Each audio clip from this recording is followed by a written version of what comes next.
A red dress, a crystal chandelier, and a CEO everyone feared. By midnight, she was stumbling. One man holding nothing but a glass of water offered her more than help. He offered hope.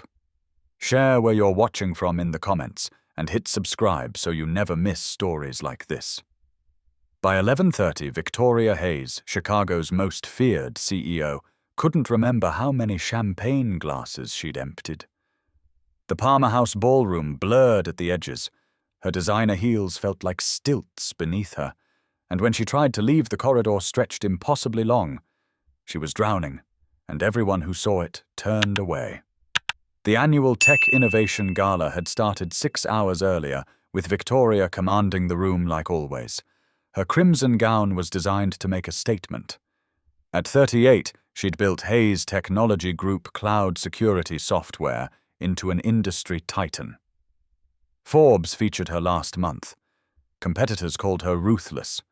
Her 2,000 employees called her Ice Queen. Tonight, though, the ice was melting into champagne. She'd started drinking at 8. Just one glass, she'd told herself. But the penthouse she'd returned to was empty, had been empty for years. So one glass became 2. 2 became 4. By 10, she'd stopped counting. Marcus Chen, her VP of Finance, had noticed. His eyes tracked her unsteady movements before he carefully looked away. They all looked away. Safer that way. Nobody wanted to acknowledge that Victoria Hayes was human enough to stumble. The ballroom spun with Chicago's power elite, CEOs in tailored tuxedos, tech innovators speaking in disruption and acronyms. Crystal chandeliers scattered light across marble floors. A jazz quartet played notes that felt too loud against Victoria's pounding head. She needed to leave, needed air, needed to get home before someone took photos. But when she pulled out her phone to call her driver, the screen swam. She pressed the wrong number 3 times. Voicemail. She tried again. Nothing. The corridor outside the ballroom felt cold after the body heat of networking. Victoria leaned against the wall, one hand trailing along smooth panels for balance. Her evening bag slipped from her fingers. She bent to retrieve it, and the world tilted dangerously. A sound escaped her throat. Not quite a sob, not quite a laugh, just the noise of someone who'd built an empire on control, losing her grip on everything. Through the ballroom doors, she could see Marcus still networking, could see Rebecca, her assistant, who'd asked 3 times if Victoria needed anything before finally giving up and going home. Could see all those executives who'd smiled at her earlier, pretending they didn't notice their boss stumbling in the hallway. Victoria closed her eyes, tried to breathe, tried to remember how to summon the armor she wore so well. But the champagne had dissolved. It left her exposed and alone in a corridor that wouldn't stop moving. She didn't hear the footsteps approaching, didn't realize someone was there until a voice spoke, careful and kind. "Miss Hayes, are you okay?" Daniel. Brooks had been watching from the edge of the ballroom for the past hour, a glass of water warming in his hand. He wore his one good suit, 5 years old, but still presentable. His shoes were polished to hide the worn leather. He looked the part of a mid-level manager at a tech company, which is exactly what he was. At 35, Daniel managed operations for Hayes Technology Group's Midwest region. He coordinated product delivery, managed a team of 20, and left every day at exactly 5 o'clock to pick up his daughter from school. His colleagues called him reliable. His boss called him consistent. Nobody called him ambitious, because ambition required wanting something beyond what Daniel already had. Emma safe. Emma happy, Emma growing up with a father who showed up. The mandatory attendance email for tonight's gala had arrived 3 weeks ago. Professional attire required. Spouses welcome. Daniel had stared at that last line until it blurred. Spouses. As if he had one. As if Sarah hadn't been dead for 3 years. He checked his phone again. A photo from Mrs. Chen, their 72-year-old neighbor. Emma asleep, dark curls spread across her pillow-stuffed rabbit clutched tight. Daniel's chest loosened slightly. She was safe. He could breathe. Around him, executives drank freely. Champagne flowed like water at corporate expense. They laughed too loudly, stumbled slightly, reached for another glass without thinking. To them, alcohol was celebration. Networking fuel. Part of the ritual. To Daniel, it was the weapon that killed his wife. His wife had died 3 years ago. A drunk driver. That's all Daniel let himself think about tonight. So he stood at the edge of Chicago's power elite, holding water, watching Victoria Hayes unravel in slow motion. He'd noticed her drinking throughout the evening. Everyone had. But people kept turning away, fear outweighing concern. Daniel knew that isolation. After Sarah died, people brought casseroles and vanished. Left him alone with a 4-year-old, and grief so massive he didn't think he'd survive. He remembered standing in his kitchen at 3 a.m, Emma crying in her crib, thinking this is what drowning feels like on dry land. He'd survived it, barely. With Mrs. Chen's help and therapy and the sheer necessity of showing up for Emma every single day. Now he watched Victoria stumble toward the exit, saw her phone slip from her fingers, heard that small, broken sound escape her throat. And everyone else looked away. Emma's voice echoed in his head. His daughter asked him every night, "Daddy, did you help someone today?" He wanted to tell her yes. Daniel set down his water glass and followed the woman in red into the corridor. Victoria's eyes took a moment to focus on him. When they did, confusion crossed her face. She didn't know him. Why would she? He was operations management 3 levels below the executive floor. Just another employee. "I'm Daniel Brooks," he said quietly. "I work in your company. I wanted to make sure you're okay." "I'm fine." The words came out careful, over-pronounced.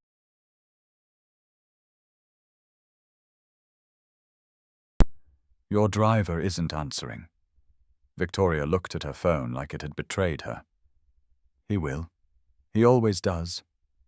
Daniel watched her sway slightly, recognized the stubborn pride of someone who'd spent their whole life being strong, refusing to admit when they needed help. He'd worn that same expression for months after Sarah died, insisting he was fine while falling apart. "Ms. Hayes," he kept his voice even. "Let me drive you home."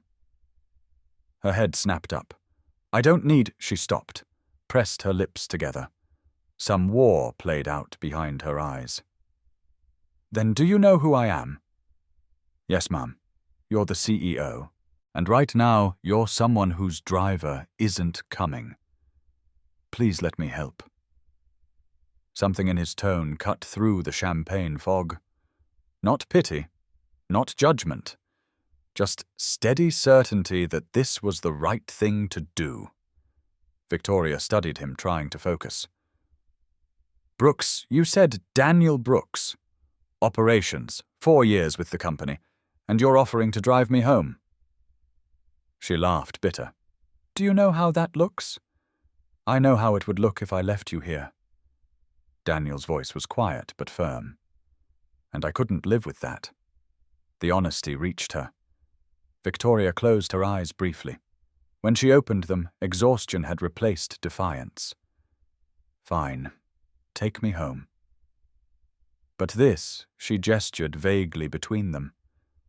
This never happened. "Yes, ma'am." Daniel guided her toward the exit, not touching, but hovering close in case she stumbled. They passed a cluster of executives in the lobby. Marcus Chen looked up, did a visible double-take. His mouth opened as if to speak, then closed. He turned back to his conversation like he'd seen nothing. That's what they all did. Saw nothing. Protected themselves. Outside, November air cut sharp and cold. Victoria shivered in her thin gown. Daniel shrugged off his suit jacket, without thinking draped it over her shoulders.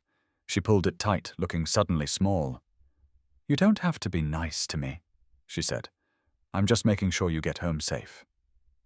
His car was exactly what she'd expect. A 10-year-old Honda Accord with a dent in the rear bumper. A child's booster seat sat in back. Pine air freshener hung from the rearview mirror. Victoria stared at the booster seat. You have a child? A daughter. Emma, she's 7. Something flickered across Victoria's face, too quick to name. She slid into the passenger seat carefully. Daniel closed her door, walked around to the driver's side, gave himself a moment to breathe. This was happening. He was driving his drunk boss home. Tomorrow could bring consequences. Tonight he was just helping someone who needed it. He started the car. Pop music played Emma's favorite station. Daniel quickly turned it off, leaving them in silence. Seatbelt, he said gently. Victoria fumbled with it. He reached over carefully to help. Their fingers brushed. She jerked back. Sorry, he said. Just drive. Daniel pulled onto Michigan Avenue, city lights reflecting off Lake Michigan. The Chicago skyline glittered ahead of them, beautiful and cold.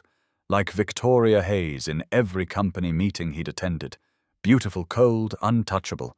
But she was touchable now. Human. Just a woman who'd had too much to drink and couldn't find her driver. They drove in silence for 5 minutes. Daniel kept his hands at 10 and 2 eyes on the road. He could feel Victoria watching him from the passenger seat, trying to figure him out. Why don't you drink? Her question cut through the quiet. Daniel's hands tightened on the wheel. What at the gala? Everyone drinks at these things. You had water all night. I noticed. Of course she noticed. Victoria Hayes noticed everything. The truth sat heavy in his throat. He could deflect, could lie. But something about the darkness and the moment made him honest. My wife was killed by a drunk driver 3 years ago. I haven't touched alcohol since. Victoria went very still. The silence stretched, broken only by the hum of tires on pavement. I'm sorry, she whispered. Thank you. That's why you helped me. Because of what happened to your wife. Partly. Mostly because it was the right thing to do. Daniel signaled changed lanes, the motion automatic after years of Chicago driving, and because my daughter asks me every night, Daddy, did you help someone today? I wanted to tell her yes. Victoria absorbed this. When she spoke again, her voice was softer, unguarded in a way he suspected she rarely allowed. What was her name? Your wife? Sarah. He could say it now without choking. Progress. We met in college. She had this laugh that made everyone around her start laughing too. Emma has the same laugh. How old was Emma when... 4. Old enough to know her mummy wasn't coming home. Not old enough to understand why. Victoria's breath caught. I can't imagine. I hope you never have to. Daniel's voice was steady. 3 years of therapy had given him that much. But I understand loneliness. I understand what it's like when people turn away because dealing with your pain is too uncomfortable. Silence filled the car again. Then Victoria spoke so quietly he almost missed it. Everyone thinks success means having everything. The money, the power, the respect. But I go home to an empty penthouse every night. 38th floor, floor-to-ceiling windows, view of the entire city. And nobody's there. Nobody asks about my day. Nobody cares if I show up or not. Daniel glanced at her, then back at the road. That sounds lonely. It is. Simple admission. No self-pity, just truth. I spent 20 years building a company. Built it so high that I'm standing at the top alone. Is that why you were drinking tonight? She let out a sharp breath. You're direct. I have a 7-year-old. She doesn't do subtle. That pulled a real laugh from Victoria, small but genuine. I imagine not. What's she like? Daniel felt his face soften. It always did when he talked about Emma. She's incredible. Smart funny, asks a million questions. She loves art and horses and those plastic unicorns that are everywhere now. Scared of thunderstorms but pretends she's not. Gives the best hugs in the world. She sounds wonderful. She is. She's everything. Daniel's voice carried the weight of 3 years raising her alone. After Sarah died, Emma was the only reason I kept going. Still is. Making sure she feels safe, loved, protected, that's my job. Everything else is just details. Victoria turned to look at him properly. Her eyes were clearer now, the fresh air and conversation cutting through some of the champagne haze. You're a good father, I can tell. I try. Some days are harder than others. Do you have family helping? My parents retired to Arizona. Sarah's parents are in Milwaukee dealing with their own grief. We manage. Mrs. Chen, our neighbor, helps with pickup when I can't leave work. Emma does homework at her kitchen table, eats homemade dumplings. It works. It sounds hard. It is. Daniel's honesty surprised him. He rarely talked about this. But it's also beautiful. Having someone who needs you, who trusts you completely. That grounds you. Gives purpose. Victoria was quiet for a long moment. I don't have that. Purpose beyond the company, I mean. Without Hayes Technology Group, I'm not sure who I am. Maybe that's something worth figuring out, maybe. They'd reached her building, a gleaming tower on the magnificent mile. The doorman's eyes widened when he saw Victoria in a Honda's passenger seat. Daniel pulled to the curb. We're here. Victoria fumbled with the door handle. Daniel got out, walked around, opened it for her. Helped her stand on unsteady legs. Thank you, she said. For this. For not leaving me there. You're welcome. I can make it from here. I'll walk you up. Make sure you get inside safe. That's not necessary. Please. Daniel's voice was firm. Let me make sure you're home safe. Then I'll go. She studied him, some calculation happening behind tired eyes. Then nodded. All right. The doorman rushed to open doors. Ms. Hayes. Good evening. She nodded regally, the CEO mask sliding back even though she was wearing Daniel's jacket over her evening gown. They rode the elevator to the penthouse floor in silence. Victoria leaned against the wall, eyes closed. Almost there, Daniel said quietly. The elevator opened directly into her apartment. Of course it did. Daniel stepped into wealth beyond anything he'd imagined. Floor-to-ceiling windows showcased Chicago from every angle. Furniture that probably cost more than his car. Everything white glass chrome, beautiful and sterile. Like a museum, not a home. Victoria stumbled slightly. Daniel caught her elbow, guided her to the white leather sofa. Sit, I'll get water. You don't have to, I know. Sit anyway. He found the kitchen all marble and stainless steel, filled a crystal glass with filtered water, brought it back to find Victoria slumped on the couch, looking exhausted and young and lost. Here. He set the glass on the coffee table. Drink this. She opened her eyes, looked at the water, then at him. Why are you doing this? Doing what being kind. You could use this against me. Everyone in that company would kill for leverage. Daniel crouched so they were eye level. His knees protested he wasn't young anymore, but he wanted her to really hear this. Because I know what it's like when no one's there. When Sarah died, people brought casseroles and disappeared. Left me alone with a 4-year-old, and grief so big I thought I'd suffocate.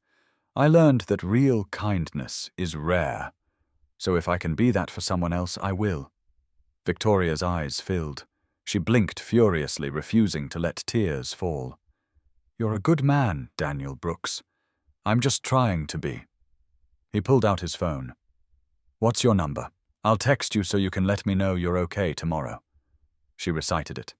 He sent a quick message. This is Daniel. Hope you feel better. Her phone buzzed on the table. She picked it up, read the message. Something unreadable crossed her face. Thank you, she whispered. You're welcome. Good night, Ms. Hayes. Victoria. She looked up at him. Call me Victoria. Good night, Victoria. Daniel let himself out. In the elevator, he pressed his forehead against the cool metal wall and exhaled slowly. What just happened? He drove his boss home drunk, saw her vulnerable and human, had real conversation in a car that smelled like pine and Emma's juice boxes. Tomorrow might bring consequences. Tonight, he helped someone who needed it. He drove home through empty streets, mind replaying the conversation. Victoria Hayes wasn't what he expected. Under the armor, she was just lonely, searching for something she'd built her life to avoid needing. Mrs. Chen was dozing in his armchair when he got home, knitting abandoned in her lap. She woke at the sound of the door. "Daniel, how was the party long?" "Thank you for staying with Emma. Never trouble. Sweet girl, you're Emma. She wanted to wait up, but I promised you'd check on her." After Mrs. Chen left, Daniel went to Emma's room. She was sprawled across her bed, blanket kicked off, rabbit clutched close. He pulled the covers over her carefully. She stirred. "Daddy, I'm home, sweetheart. Go back to sleep." "Did you help someone tonight?" Daniel thought of Victoria's grateful eyes, her whispered, "Thank you." "Yeah, baby. I did." Emma smiled without opening her eyes. "Good.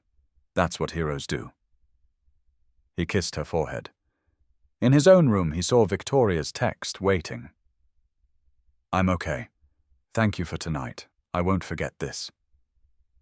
He stared at those words. She won't forget. For some reason, that mattered more than it should.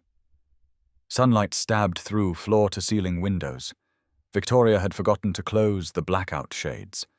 Her head pounded with each heartbeat, a drum solo behind her eyes. Her mouth tasted like regret and expensive champagne. She lay still, piecing together last night. The gala, too much drinking, the stumble, the broken glass, faces turning away, and Daniel Brooks. The memories sharpened painfully. His modest car, the booster seat, his quiet voice telling her about Sarah, about Emma who asked if Daddy helped someone, the way he brought water without judgment. On the coffee table sat a crystal glass half full. Physical evidence. Last night happened. She got drunk at her company's gala. A mid-level manager had to drive her home. She let him see her weak. Victoria sat up slowly, room spinning briefly before settling. Shame flooded through her, hot and thick. This wasn't who Victoria Hayes was supposed to be. Victoria Hayes controlled every situation. Victoria Hayes never showed vulnerability to employees. Except she did. Last night she did exactly that.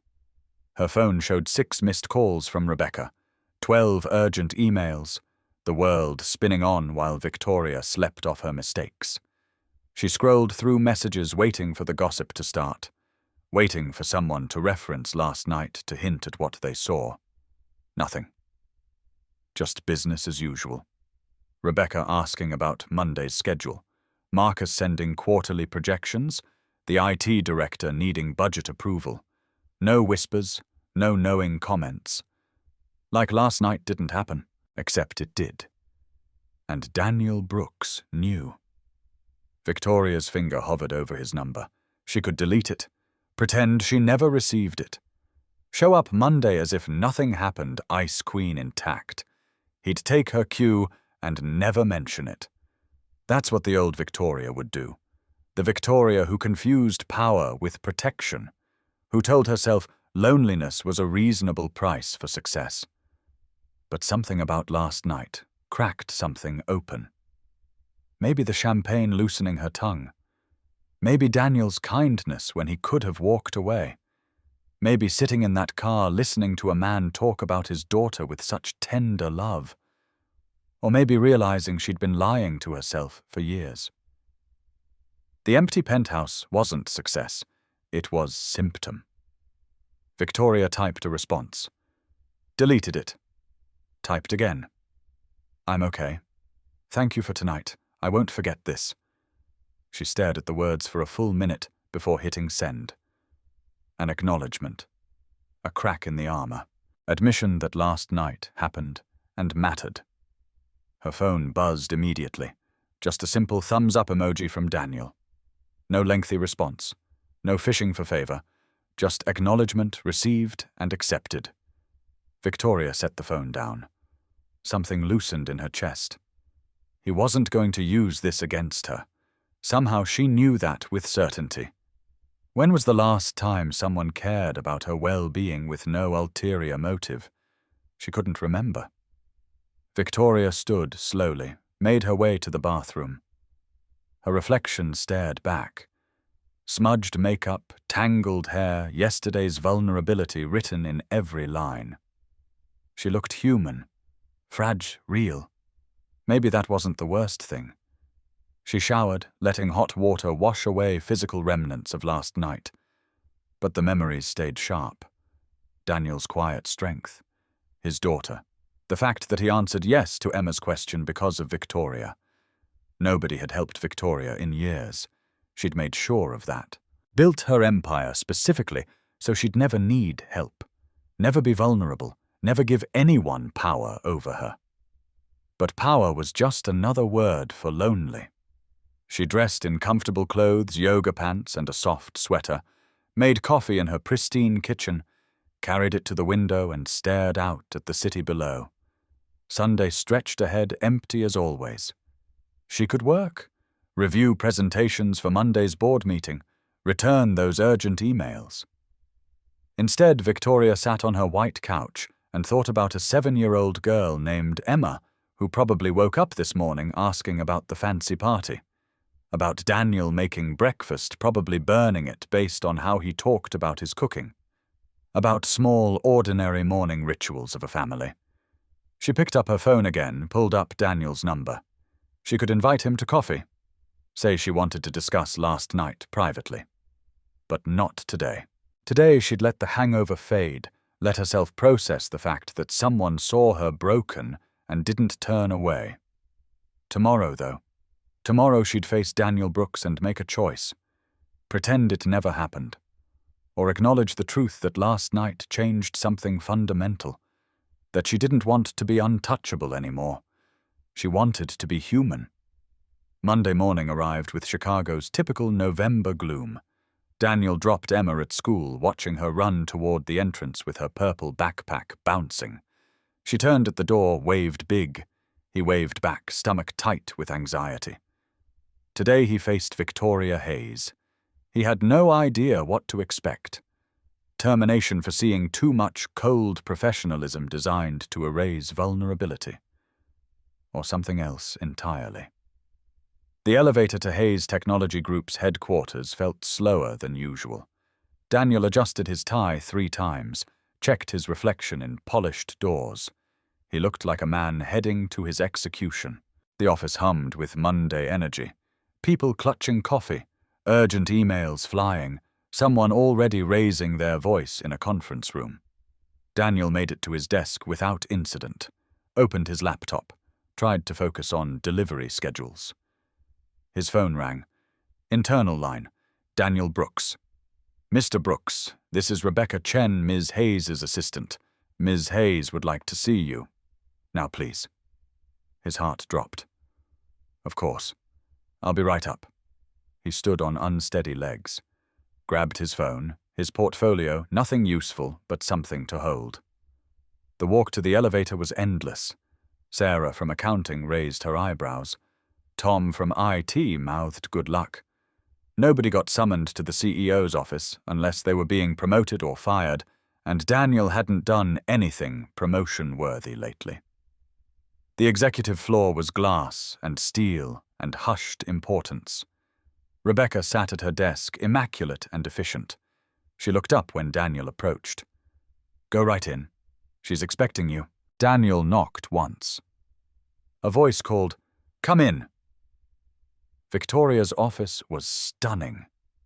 Windows on 2 walls showcased Chicago's skyline. Minimalist furniture in chrome and leather. A desk so clean, nobody seemed to actually work there, though he knew Victoria logged more hours than anyone. She stood by the window silhouetted against grey morning light. Navy suit hair pulled back severe. The untouchable CEO was back. Daniel's stomach sank. So that's how this would go. Bury it under professional distance? Victoria turned. She looked tired, makeup not quite hiding the circles under her eyes, but something in her expression was softer than he'd ever seen in company meetings. Daniel, thank you for coming. She gestured to chairs facing her desk. Please sit. He sat. She stayed standing briefly, then made a decision. Moved to the chair beside him instead of behind her desk. Equal ground. I wanted to talk about Friday night, she said. Ms. Hayes, you don't have to. Please, let me say this. She folded her hands in her lap. They trembled slightly. I got drunk at my company's gala. I couldn't find my driver. I was stumbling, and every single person who saw me turned away. Except you. Daniel stayed quiet. You had every reason to walk past. I'm your boss. Getting involved was risky. You had somewhere to be. But you stopped. You drove me home. You made sure I was safe. And you asked for nothing in return. I was just doing the right thing. I know. You said that. Victoria's smile was small, sad. But Daniel, in my world, nobody does the right thing without calculating what they'll get. Nobody helps without expecting payment. You weren't calculating. You were just kind. She met his eyes. I wanted to thank you. Properly. I wanted you to know that what you did mattered. You're welcome. I also want to apologize for putting you in that position, for being unprofessional. She looked away. For being so drunk I needed rescuing. We all have bad nights. Not like that.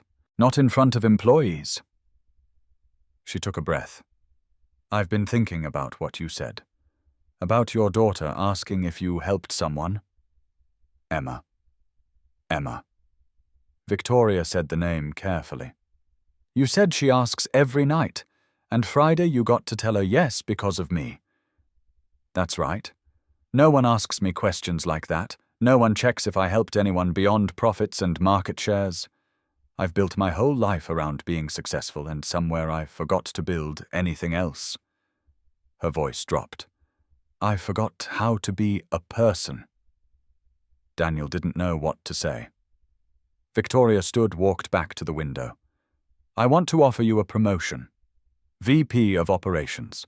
Your work over the past 4 years has been exemplary. You're exactly what this company needs. Daniel's mind reeled. VP. That was 3 levels up. Corner office, 6 figures, security for Emma's future. But something made him hesitate. Why? She turned. Because you're qualified. Am I, or is this about Friday night? Both, honest at least. You are qualified, Daniel. But yes, Friday night showed me something. Character matters. Integrity matters. This company is full of brilliant people who'd step over their own mothers for promotion. You're brilliant, and you stepped up to help someone who could ruin you. That's who I want on my team. Daniel thought of Emma. The college fund barely growing. The apartment getting too small. The worn shoes he polished to hide age. But he also thought of school pickups. Bedtime stories. The promise to Sarah's memory that Emma came first. What are the hours? Victoria blinked. I'm sorry. The hours. For VP of Operations, what's the schedule? It's demanding. Leadership meets at 7 in the morning. Late nights are common. Some weekends. Significant time commitment. I pick Emma up from school at 3:30 every day. I'm home for dinner at 6. I don't work weekends unless it's emergency. Can the role accommodate that? Victoria stared. You're negotiating. I'm asking what's possible. I'll never be the VP who logs 80-hour weeks. My daughter needs me.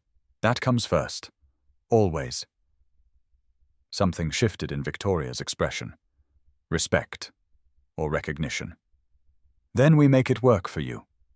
Flexible hours. Remote when needed. Your daughter comes first. I mean that. Why? Because you remind me there's more to life than this. She gestured at the office, the skyline, the trappings of success. And maybe if I have someone on my team who prioritizes family, I'll remember to prioritize being human. Daniel studied her. The CEO mask had cracks now. This wasn't about business. This was about two people isolated in different ways, suddenly seeing each other as real. Can I think about it? Of course. Take a week. Talk to your daughter. Victoria held out her hand. And Daniel, whether you accept or not, Friday night stays between us. You have my word. He shook her hand. Her grip was firm, warm. Human. Thank you, Victoria. Using her first name felt both strange and right. She smiled just a little. You're welcome. Daniel accepted the promotion after Emma's approval. If it means you're home for dinner, Daddy, then yes. Simple for her. So he made it simple for himself. His first week as VP was surreal.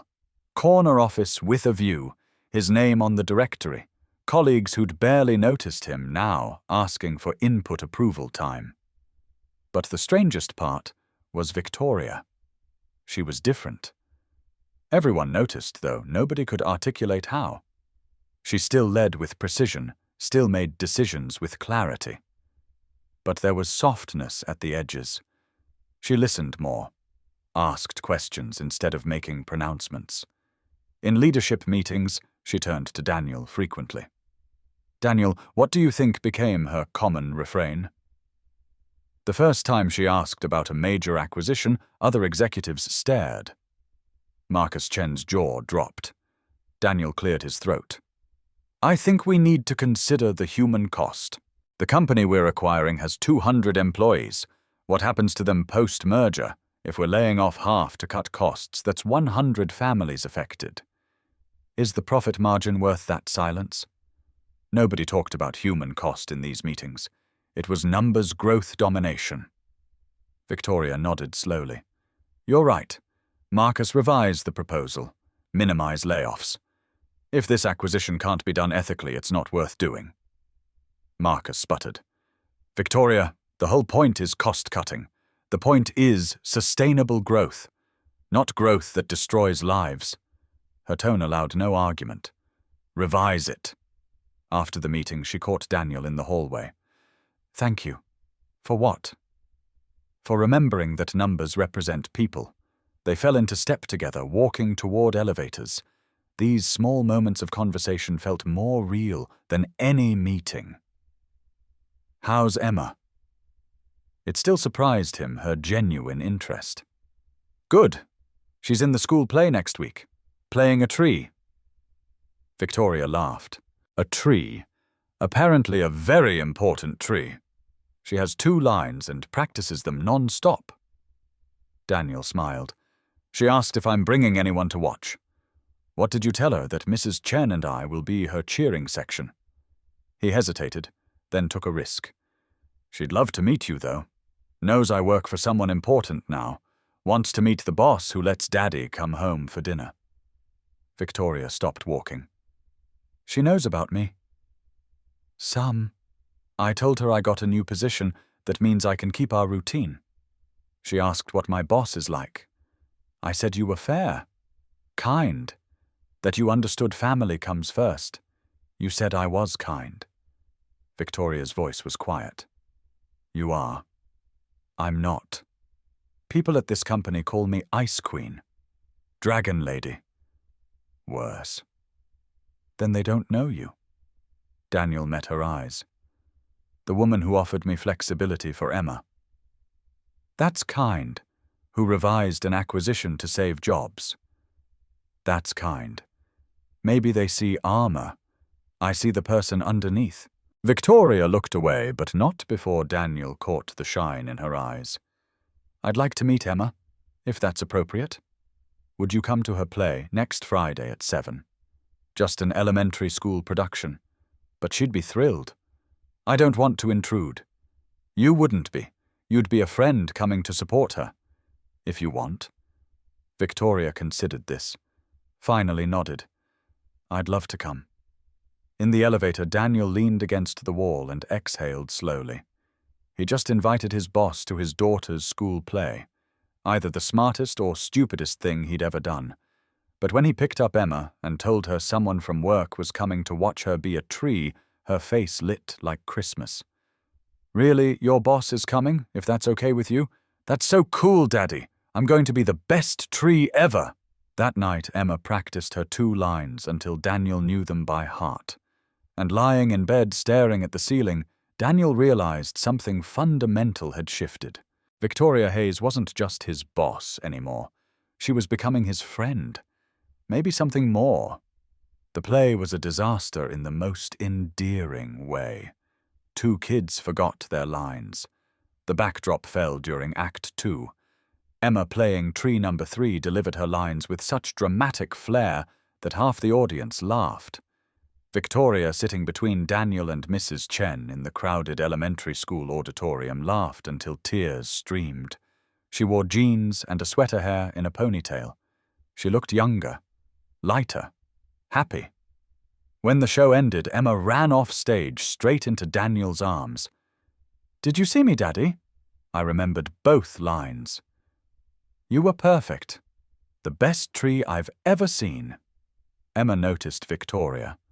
"Are you my daddy's boss?" Victoria crouched to Emma's level. "I am. And you must be the famous Emma I've heard about." "I'm famous.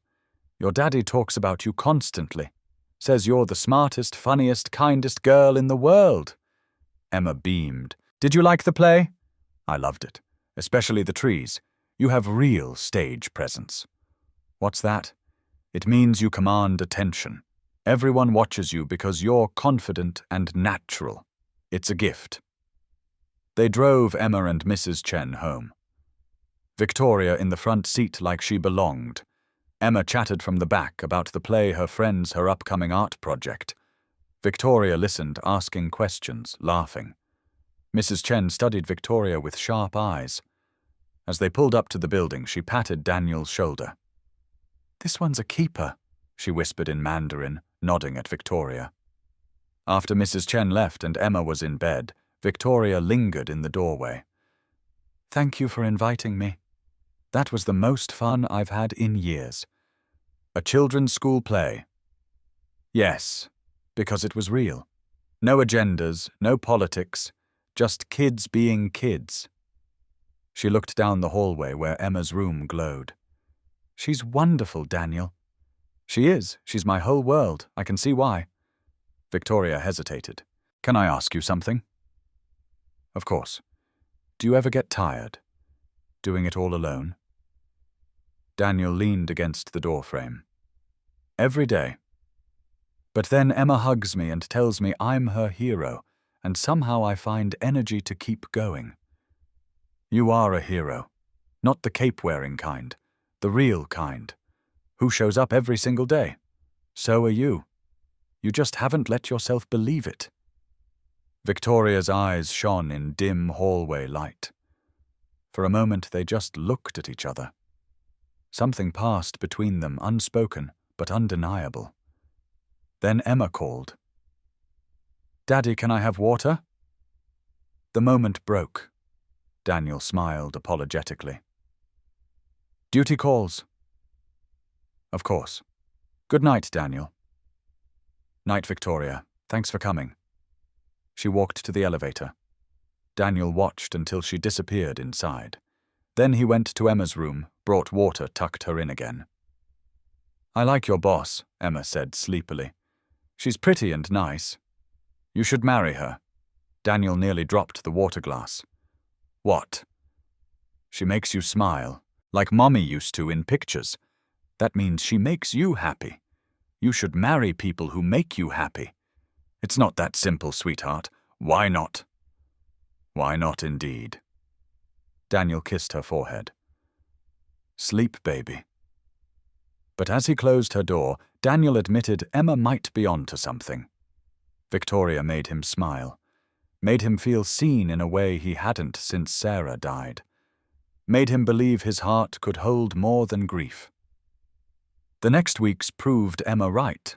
Victoria became a fixture in their lives, pizza nights on the worn couch, park on Saturdays pushing Emma on swings, Daniel watching with something warm and terrifying growing in his chest. At work, their partnership deepened. Victoria trusted his judgment. Daniel challenged her assumptions. They balanced each other. But the company noticed. Whispers circulated. VP Brooks and the CEO are awfully close. Have you seen them together? Something's there. He probably slept his way to the promotion. One evening in the parking garage, Marcus confronted Daniel. You're playing a dangerous game, Brooks. I don't know what you mean. Don't be naive. Everyone knows you and Victoria are involved. Dating the boss. Very convenient. I'm not dating Victoria. Even as he said it, Daniel wondered if it was true. We're friends. Friends. Marcus's smile was ugly. Just be careful. When it ends, and it will, you'll be the one who falls. She's the CEO. You're replaceable. The words stung because there was truth in them. But Daniel kept his voice level. I'll take my chances. What Marcus didn't understand was that this wasn't about career advancement. This was about two lonely people finding something real. About Victoria laughing at Emma's jokes. About Daniel seeing past the CEO mask. This was about falling in love, even though neither had quite admitted it yet. 3 months after the gala, Daniel and Victoria sat in her office late Thursday evening. Everyone else had gone home. The building was quiet except for heating vents and distant cleaning equipment. They were reviewing budgets, but the conversation had drifted. Victoria asked about Emma's art project. Daniel mentioned Emma asking more questions about her mother lately. She wanted to know if it's okay to love someone who's not here anymore, and also make room for new people, Daniel said quietly. I told her yes. That love isn't limited. Hearts expand. Victoria set down her pen. What prompted that? Honestly, you. She looked up sharply. Me. She asks about you constantly. When are you coming over? Can Victoria see my art project? Does Victoria like the same books? Daniel smiled. She told me last week she wishes you could be her mom. Victoria's eyes filled. She blinked furiously. She said that. She did. I told her adults don't just become parents because kids wish it. But she asked if I wanted that too. If I wanted you to be more than my friend.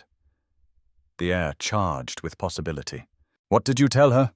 Victoria's voice was barely audible. I told her I needed to think about it. Have you, Victoria? Daniel moved his chair closer. I think about it constantly. How Emma lights up when you walk in. How you make me laugh. How you understand loneliness. How you've become the best part of my day. Daniel. Let me finish. Please. He took a breath. But I also think about Emma. If we do this, if we cross this line, you're in her life. Really in it. And if it doesn't work, if we break up and you leave, she doesn't just lose my friend. She loses someone she's learning to love. I can't let her lose another person. Victoria nodded slowly. I understand. You're right to protect her. But I need you to know something. She took his hand first time she'd initiated contact. I'm not going anywhere. What's happening between us terrifies me, because I've spent my life avoiding exactly this. Avoiding needing someone. But Daniel, when I'm with you and Emma, I'm not scared. I'm home! Daniel's throat tightened. You mean that? I do. I love spending time with you both. I love how Emma explains things in excruciating detail. I love that you burn breakfast but keep trying. I love that you call me out when I'm too CEO and not enough person. I love... She trailed off. Say it. I love you. Both of you. I know it's fast and complicated. But it's true. Daniel didn't let himself overthink. He leaned forward and kissed her. soft at first, tentative. Then Victoria kissed back, and the world narrowed to this. Her hand in his hair, his palm cradling her face, coffee and possibility. When they broke apart, both breathless. "I love you too," Daniel said. "Have for a while. Just didn't know if I was allowed." "Allowed, you're my boss. You're Victoria Hayes. You could have anyone. I don't want anyone. I want you." She rested her forehead against his. "I want this messy, complicated, beautiful thing. You and Emma and me. A family. A family." Daniel tasted the word, found it fit. "Yeah. A family." They sat breathing each other in. Then Daniel pulled back slightly. "We should tell Emma, before she figures it out herself." "She's scary observant." Victoria laughed. "She already knows. Asked me last week if I was going to be her new mum. What did you say I said? That's up to her dad and me, but that I'd love to be part of her family if she'd have me." "What did she say?" She hugged me and said, finally. "Dad's really slow at this stuff." Victoria grinned. "Your 7-year-old understands relationships better than we do." Daniel couldn't argue. Saturday arrived bright and cold.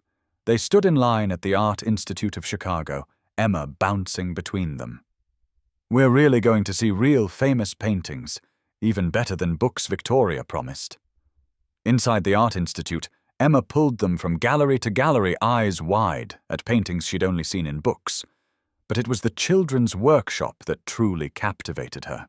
Victoria and Emma painted side by side, both sticking their tongues out in concentration. Daniel hung back, watching his daughter and his girlfriend. The word felt both strange and right. "You're really good," Emma said, studying Victoria's painting of a sunset. "Thank you. I used to paint when I was younger. Forgot how much I enjoyed it." "Why did you stop?" Victoria paused, brush mid-air. "I got busy with work, building my company. Told myself I'd paint again someday, but someday never came." "You should paint with me." "At our house. Daddy lets me paint in the kitchen." "I'd love that." They found a Renaissance painting titled Mother and Child, a woman cradling an infant. Emma stopped staring. "That's pretty. The mom looks happy." Daniel felt a twinge. They didn't talk about Sarah often, but moments like this reminded him Emma's loss was always present. Victoria knelt beside Emma. "Your daddy told me about your mummy, that she was wonderful and funny and loved you very much." Emma nodded, not looking away. "I don't remember her much. Just pieces. Her laugh. How she smelled like flowers. Daddy shows me pictures. Your daddy says you have her laugh. That's nice carrying a piece of her." "I guess." Emma finally looked at Victoria. "Do you think it's okay if I love you too, even though I had a mom already?" Victoria's eyes shimmered. "Oh, sweetheart, of course. Love isn't limited. Your heart can hold your mummy's memory and still have room for new people. That's what makes hearts special. They expand. That's what Daddy said too. Your daddy's very smart." Emma threw her arms around Victoria's neck. Victoria held her tight, looking over Emma's shoulder at Daniel. The expression on her face was pure, unguarded love. Lunch in the museum cafe. Emma chattering about favorite paintings, sitting between them, holding both their hands across the table. To anyone watching, they looked like a family. Daniel realized they were becoming exactly that. The next month unfolded like a dream. Victoria became part of their routine. Dinner twice a week, helping Emma with homework while Daniel cooked. Friday movie nights, Emma falling asleep between them. Soccer games, Victoria cheering louder than any parent. Daniel's neighbors noticed. Mrs. Chen certainly noticed, giving knowing looks. Other parents at school pickup whispered about the elegant woman with Mr. Brooks. At work, gossip intensified. Nobody said anything directly, but whispers followed Daniel through hallways. Dating the CEO, sleeping his way up.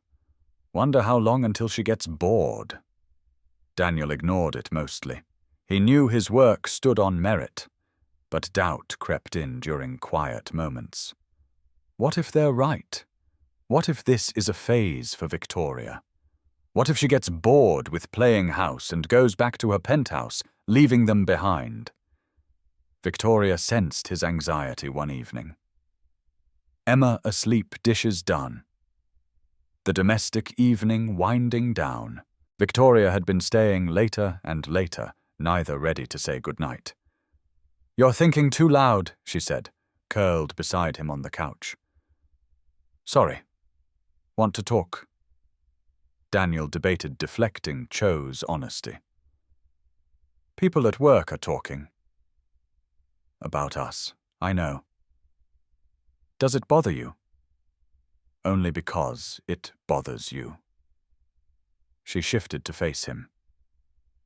"Daniel, I don't care what they say. I know the truth. You earned your position. This is real." "But what if they're right? What if you wake up one day and realize you don't want this? The small apartment, the single dad with baggage, the quiet life. Is that what you think? That I'm slumming it until something better comes along? I don't know. Your world and mine are so different. You have a penthouse and a company. I have a one-bedroom and a used Honda." Victoria took his face in her hands. "Daniel Brooks, listen. I haven't slept at my penthouse in 3 weeks. Know why? Because it's empty and cold. This is home. This worn couch and burnt toast and Emma's drawings on the fridge. You are home." "Victoria, I'm not finished. I spent 38 years building barriers, convincing myself I didn't need anyone. Then you drove me home drunk and saw past everything I used to hide behind. You didn't see the CEO or the net worth or the reputation. You saw me. And you didn't run. Of course I didn't run. That's not of course to me. Everyone runs eventually. Uses me or fears me or wants something. Except you. You just want me. The real me. Do you know how rare that is?" Daniel pulled her close. "I'm sorry. You're right. I'm letting them get in my head. They're jealous. I'm not exactly easy to work for, and somehow you won both my respect and my heart. They don't understand those are separate." "Are they separate?" Victoria considered. "Maybe not completely. I respect you because of who you are. Your integrity, priorities, kindness. I love you for the same reasons. They're woven together." She kissed him softly. "But for the record, I loved you before I respected you as VP." "You love me," Daniel said, still getting used to hearing it. "Hopelessly. Good, because I love you too." They kissed again, deeper. When they broke apart, Victoria glanced toward Emma's door. "I should go. It's late." But she didn't move. Neither did Daniel. They'd been carefully avoiding this line between dating and commitment, between separate lives and shared ones. Or Daniel said carefully, "You could stay.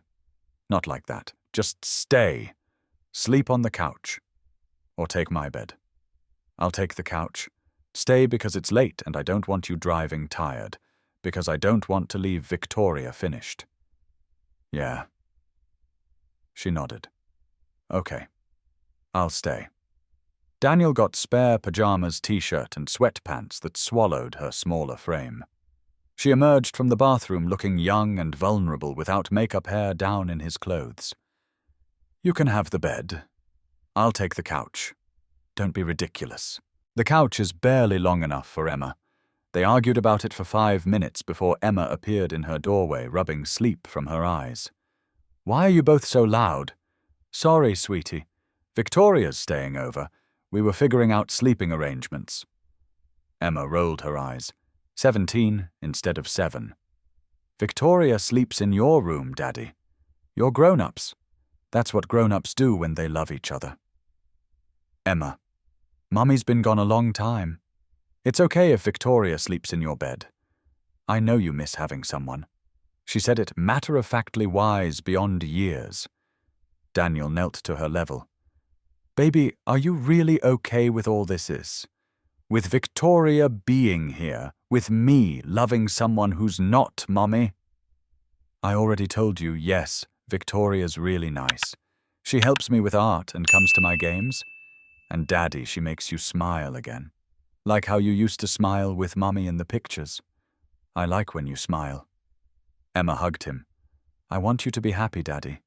You're always making sure I'm happy. Now it's your turn. Daniel held his daughter, overwhelmed by her capacity for love. When did you get so wise? I've always been wise. You just don't listen. Emma pulled back, grinned. Now go to bed. Both of you. Tomorrow's Saturday and you promised pancakes. She padded back to her room, leaving Daniel and Victoria staring at each other. Your daughter just gave us permission to share a bed? Victoria said. Apparently my 7-year-old is more emotionally mature than I am. Lobar, you're terrible at feelings. Hey! Victoria laughed. It's true. You spent a month pretending you didn't love me.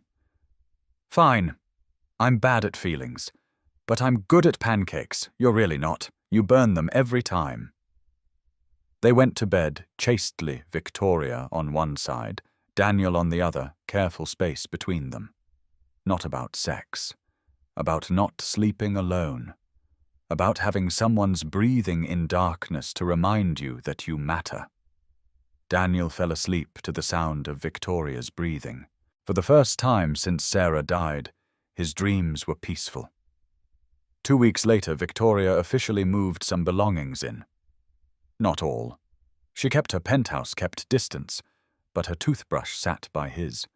Her coffee mug had a permanent spot. Half her clothes hung in his closet. They were building something slowly, carefully. Emma helped Victoria figure out the coffee maker. Victoria helped Emma practice times tables. Daniel came home to find them painting at the kitchen table, both covered in acrylic spatters. It felt natural. Right. Terrifying. One evening after Emma's bedtime, Daniel and Victoria sat on the couch with wine. Well, Victoria had wine. Daniel still stuck to water, his promise unchanged. Tell me about Sarah, Victoria said quietly. Daniel tensed. What do you want to know? Anything you want to tell. I'm not trying to replace her. I just want to understand the woman who came before me. Who Emma carries with her. Daniel took a breath. Let himself remember. She was sunshine. That's the best description. She lit up rooms, laughed at terrible jokes, sang off-key in the shower, was terrible at cooking but tried anyway, loved fiercely and forgave easily, made everyone feel like they mattered. She sounds wonderful. She was. I was lucky to have her even for the time we did. Do you still miss her every day? But it's different now. Less like drowning, more like carrying something precious. I'll always love her. She gave me Emma, taught me how to be a partner. Victoria nodded. I'm glad you had that. Me too. Daniel looked at her. But I'm also glad I have this. Have you? For a long time I thought that chapter was closed, that I'd be a single dad forever, and that was enough. But you opened a door I didn't know existed. To what? To believing I could love again, that my heart wasn't broken beyond repair. He set down his glass, took her hand. I know we haven't talked about the future, but I need you to know this is real for me. You're not a rebound. You're everything. I'm scared, Victoria admitted. I've never done this, never let anyone this close, never wanted a family. I don't know if I know how to be what you and Emma need. You already are. You show up, you try, you love us. That's all we need. What if I mess up? Then you mess up. We all do. I burn pancakes and lose my patience when Emma asks the same question 15 times. You'll figure it out. We'll figure it out together. Victoria leaned forward, kissed him softly, then deeper. Daniel responded, pulling her closer. The kiss turned heated, urgent. His hand tangled in her hair. Her fingers traced his jaw. They broke apart, breathing hard. Victoria's eyes were dark pupils blown wide. Emma's asleep, she murmured. She is. We're two adults who love each other. We are. So why do I feel like a teenager? Daniel laughed, breaking tension. Because this matters. We're not just two people hooking up, we're building a life. The stakes are higher. I don't want to wait anymore. Victoria's voice was certain. I've spent my life waiting for the perfect moment. There is no perfect. There's just now. You're sure, Daniel? I'm in your apartment wearing your t-shirt, drinking wine with the man I love while his daughter sleeps down the hall. I've never been more sure. So Daniel stopped overthinking. He cupped her face, feeling her pulse racing beneath his fingertips. When their lips met, she tasted like wine and possibility. The kiss was tentative at first, a question being asked. Then Victoria's fingers tangled in his hair, and the question became an answer. The worn couch beneath them, the distant hum of the refrigerator, Emma's nightlight glowing down the hall. Everything faded except the warmth of her breath, the softness of her lips, the way she fit against him, like coming home. Later, lying tangled in his bed, Victoria traced patterns on Daniel's chest. I was right, she said softly. About what? This feels like home. Daniel pulled her closer, breathed in the scent of her shampoo. Yeah, it does. Monday morning. Daniel and Victoria arrived separately. They'd agreed to keep up appearances. Victoria took her private elevator. Daniel took the regular one with everyone else. But by lunch, the facade cracked. Daniel was in a meeting with department heads when Victoria walked in. She was supposed to be in back-to-back calls all morning. Sorry to interrupt. Daniel, can I borrow you? The room went silent. People glanced at each other. Daniel followed Victoria into the hallway, aware of eyes tracking them. Is something wrong? No. She hesitated. This is ridiculous. I'm the CEO. You're a VP. We're both professionals, and we're sneaking around like we're doing something wrong. We're not sneaking. We're being discreet. I hate discreet. I've lived my whole life calculating optics, managing perception. I'm tired of it. She took his hand. I don't want to hide this. Hide us. Victoria, think about what you're saying. The gossip is already bad. Then we make it official. Let them say whatever they want. I know the truth. You earned your position. This is real. And I'm not ashamed. You want to go public. I want to stop pretending we're just colleagues when everyone knows we're more. I want to have lunch with you without worrying who sees. I want to pick up Emma from school with you. She squeezed his hand. I want to choose us openly. Okay, yeah, let's do it. Victoria grinned, transformed her face, made her look young and reckless. Really, I'm tired of pretending too. They walked back into the meeting holding hands. The shocked silence was almost comical. Marcus's jaw dropped. Sarah from accounting coughed on her coffee. Victoria addressed the room calmly. I'm sure you've noticed Daniel and I have grown close. I want to make it clear we're in a relationship. This doesn't change professional standards. Daniel earned his position through merit and will continue to excel based on abilities. Questions, silence. Tom from IT raised his hand tentatively. Is this allowed HR-wise? I've consulted with HR and legal. As long as Daniel reports to someone other than me directly, which he does, there's no policy violation. Next, Marcus cleared his throat. People will talk, Victoria. People are already talking, Marcus. At least now they'll have facts instead of speculation. She looked around.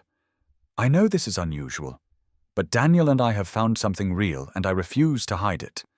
If anyone has concerns about favoritism, my door is open. Otherwise, let's get back to work. She left, squeezing Daniel's hand once. Daniel returned to his presentation, acutely aware of eyes still on him. After the meeting, Sarah cornered him by the coffee machine. So you and Victoria Hayes, huh? Yeah, me and Victoria Hayes.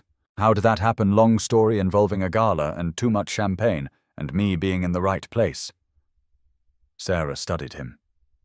She's different lately. Happier. Less scary. Is that you? I don't know. Maybe. Well, for what it's worth, I think it's nice. Victoria needed someone to remind her she's human. Apparently that's you. Sarah smiled. Don't screw it up, Brooks. I'll try not to. The next days were a whirlwind. Gossip intensified but changed tone. Instead of sneering, people speculated about wedding dates. Someone started a pool about when Daniel would propose. Emma became a celebrity at school as the girl whose dad is dating a CEO. Through it all, Daniel and Victoria held steady. They didn't hide, but they didn't flaunt. Just two people in love trying to balance careers with building a life. One evening they took Emma to Navy Pier. Ferris wheel cotton candy won a stuffed panda at ring toss. They looked like any other family enjoying Saturday night. Walking back to the car, Emma between them holding both hands, Daniel felt gratitude so intense it almost hurt. A year ago he was alone raising Emma, thinking his chance at love died with Sarah. Now he had Victoria, who loved his daughter like her own, who made him laugh, who reminded him every day that healing was possible. "I love you," he told Victoria over Emma's head. She met his eyes. "I love you too." Emma swung their hands. "And I love both of you. Can we get ice cream? You just ate cotton candy. Ice cream is different, it's frozen. Separate food group." Daniel and Victoria laughed. "Fine. Ice cream it is." The invitation came on thick cardstock. Richard and Margaret Hayes requested Daniel Brooks and his daughter Emma's company for dinner at their Lake Forest home. Victoria groaned when Daniel read it. "They're doing the formal thing. I told them you're not stuffy corporate." They didn't listen. "It's fine, I can do formal. You don't understand. My parents are a lot. Old money, old values, opinions about everything, and they're protective of me and the company. They should be. You're their daughter. They're also going to judge you. Quietly, politely, but they'll judge. Let them." Daniel set down the invitation. "I love you. I love Emma. That's all that matters." Victoria kissed him. "You're remarkable." The following Saturday, Daniel drove them to Lake Forest. Emma fidgeted in her best dress. Victoria was tense, jaw tight. "Relax," Daniel said. "It'll be fine. You don't know my parents." The Hayes estate made Daniel's building look like a shoebox. The driveway was longer than his street. The Tudor mansion had manicured lawns and actual peacocks. "You grew up here?" Daniel asked, awed. "Unfortunately." A butler answered the door. An actual butler. Emma's eyes went huge. "Daddy, are we in a movie?" "Feels like it," Daniel muttered. Richard and Margaret Hayes waited in a formal sitting room that belonged in a museum. Richard was tall, imposing, silver-haired. Margaret elegant in pearls and cashmere. Both studied Daniel and Emma with expressions revealing nothing. "Mother, father, this is Daniel Brooks and his daughter Emma." Victoria's voice was steady, but Daniel felt her hand trembling. "Mr. Brooks." Richard's handshake was firm, assessing. "We've heard a great deal." "Likewise, sir. Thank you for having us." Margaret crouched to Emma's level. "Surprising, Daniel. And you must be Emma. Victoria tells us you're quite the artist." Emma nodded, suddenly shy. "I like to paint. We have an art room upstairs. Perhaps after dinner you'd like to see it." "Really? That would be so cool." Dinner was served in a dining room with a table seating 20. Just 5 of them rattling around in space. Course after course, salad, soup, fish, beef, dessert. Emma tried valiantly to use the right fork, mimicking Daniel. Conversation was stiff. Richard asked about Daniel's background, school, career, family. Daniel answered honestly, not embellishing. Yes, state school. Yes, worked his way up. Yes, parents retired to Arizona. No family money or connections. Richard's expression grew cooler with each answer. Finally, over the main course, he set down his fork. Mr. Brooks, help me understand. You're a VP dating the CEO of a major corporation. Surely you see how this looks. Daddy Victoria's voice carried warning. But Daniel held up a hand. It's okay. Your father has a right to ask. He turned to Richard. Mr. Hayes, I understand your concern. From outside, it probably looks like I'm using your daughter for career advancement. But the timeline doesn't support that. Victoria promoted me after we were already involved. And frankly, the promotion made my life harder. More hours, more responsibility, more scrutiny. Then why accept? Because Victoria believed in me. Because she offered flexibility so I could still be there for Emma. Because turning it down would have been insulting to her judgment. Daniel met Richard's eyes. I didn't pursue your daughter for money or position. I helped her when she needed help, and we discovered we genuinely like each other. Maybe that's hard to believe in your world, but it's the truth. My world.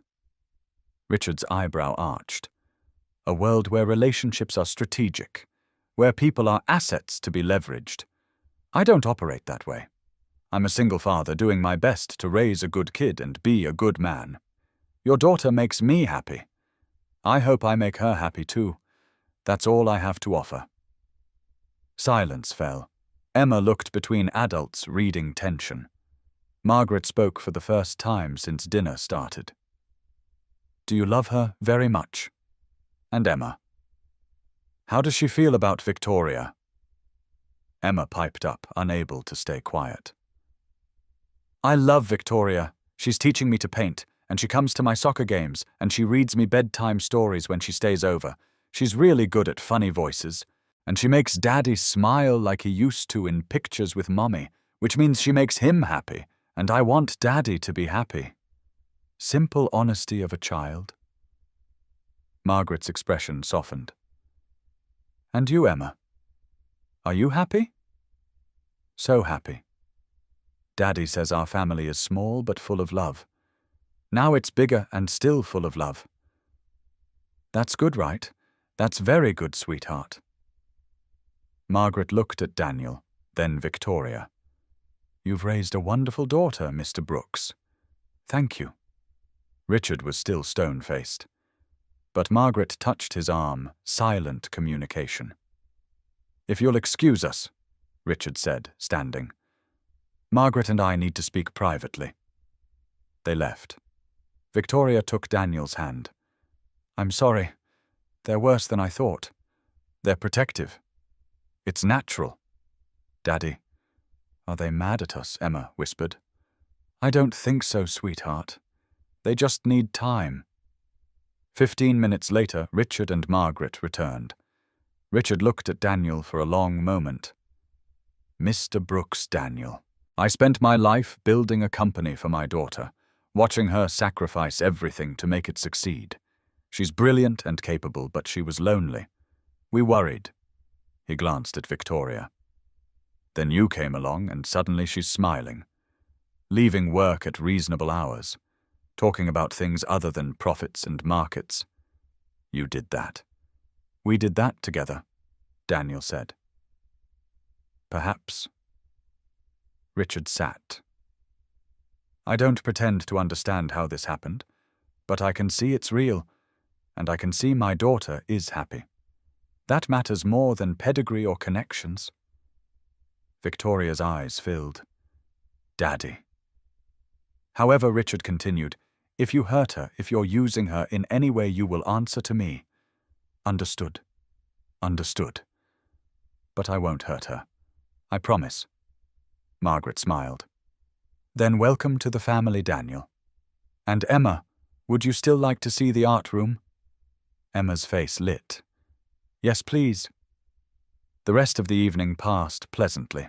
Margaret showed Emma the art room stocked with supplies that made the girl gasp. Richard and Daniel talked business. Richard testing him, seeing if he understood the company. Daniel held his own. As they left, Margaret pulled Victoria aside. "He's good for you. Don't let this one go." "I won't, Mother. And that child, she's special." "She is. Bring them for Christmas. We'll do it properly. Family style." In the car, Emma chatted about art supplies Mrs. Hayes let her take home.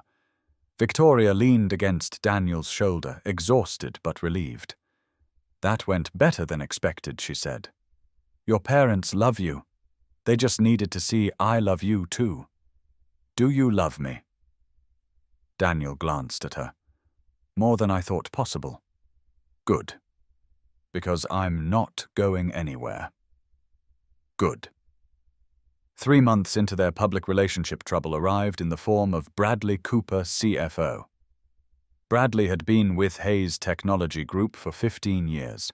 He'd risen through ranks, methodically following every protocol, checking every box. To him, the company was built on order and merit. Daniel's sudden promotion violated everything Bradley believed about how careers should progress. It started with an article in a business publication. Hayes Technology Group CEO's romance raises questions about corporate governance. The piece carefully avoided accusations, but the implication was clear.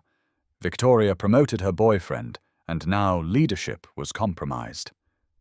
Bradley had been careful. Coffee meetings with board members, concerned emails about optics, whispered questions about whether other qualified candidates had been considered. For months he'd built his case, and now he was ready. The board meeting started normally. Quarterly results, budget reviews, strategic planning. Then Bradley made his move. "Before we adjourn, I'd like to address a concern that's been raised by several stakeholders." Bradley pulled out a folder. "It's regarding Daniel Brooks's promotion to VP of Operations." Victoria's jaw tightened. "What about it? I'm not suggesting anything improper," Bradley said, his smile careful. "But we need to acknowledge this situation creates an appearance problem. Our investors are concerned, our competitors are circling, and it's all because our CEO is involved with a subordinate. Daniel isn't my subordinate. He reports to the COO. Technically. But Victoria, you have to admit the optics are terrible. A mid-level manager suddenly becomes VP right around the time you start dating. How does that look to stakeholders? It looks like I promoted a qualified candidate who was being overlooked because he didn't play politics. Or it looks like favoritism." Bradley leaned back.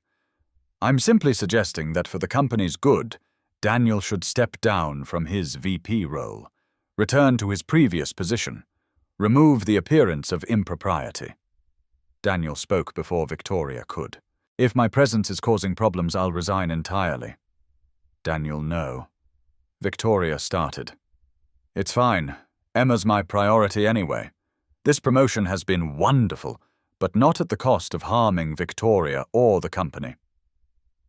See, Bradley's smile widened. "Daniel understands.